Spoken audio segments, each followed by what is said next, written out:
Good morning. It's time for the daily lectionary readings for Friday, June 25th.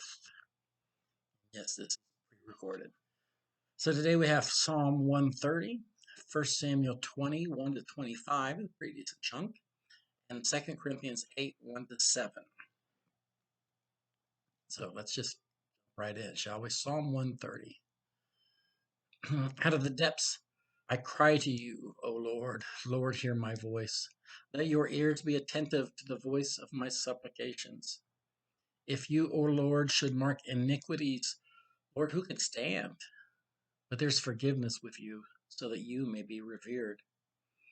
I wait for the Lord. My soul waits, and in his word I hope. My soul waits for the Lord more than those who watch for the morning, more than those who watch for the morning. O Israel, hope in the Lord, for with the Lord there is steadfast love, and with him is great power to redeem. It is he who will redeem Israel from all its iniquities. All right, the friendship of David and Jonathan, 1 Samuel 20, 1 to 25. David fled from Naioth and Ramah. He came before Jonathan and said, "What have I done? What is my guilt? And what is my sin against your father that he is trying to take my life?" And he said to him, "Far from it. You shall not die. My father does nothing, either great or small, without disclosing it to me. And why should my father hide this from me? Never." But David also swore, "Your father knows well that you like me, and he thinks, 'Do not let Jonathan know this, or he will be grieved.' But truly, as the Lord lives, and as you yourself lives, there is but a step between me and death." Then Jonathan said to David, "Whatever you say, I will do for you." And David said to Jonathan, "Tomorrow is the new moon, and I should not fail to sit with the king at his meal. But let me go so that I may hide in the field until the third evening. If your father misses me at all, then say, 'David earnestly asked leave of me to run to Bethlehem, his city, for there's a yearly sacrifice there for all the family.'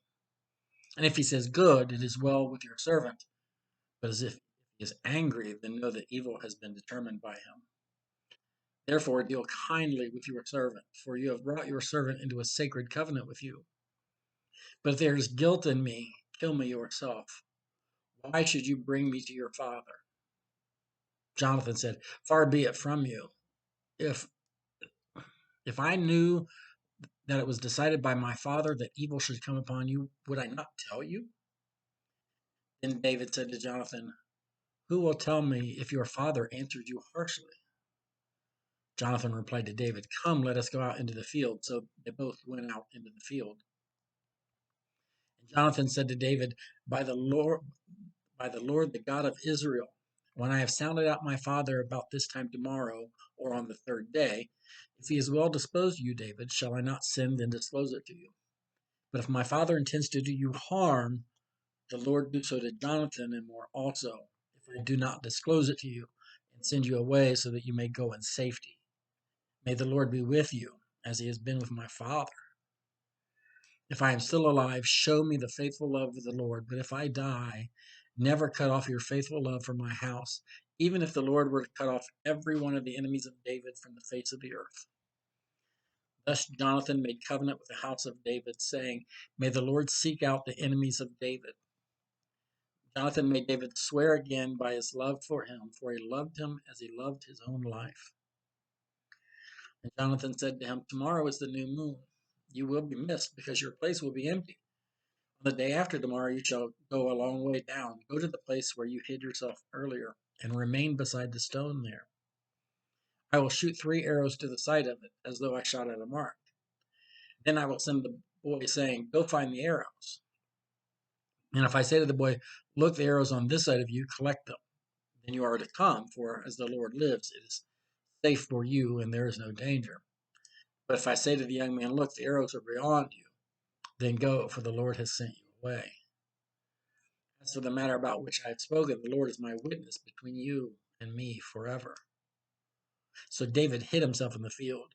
And when the new moon came, the king sat at the feast to eat. The king sat upon his seat, as at other times upon the seat by the wall. Jonathan stood, while Abner sat by Saul's side. But David's place Tension builds. Now we go to 2 Corinthians 8, 1 to 7.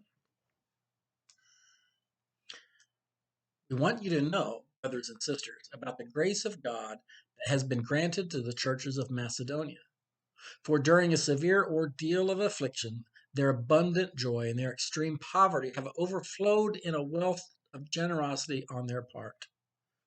For, as I can testify, they voluntarily gave according to their means, and even beyond their means, begging us earnestly for the privilege of sharing in this ministry to the saints.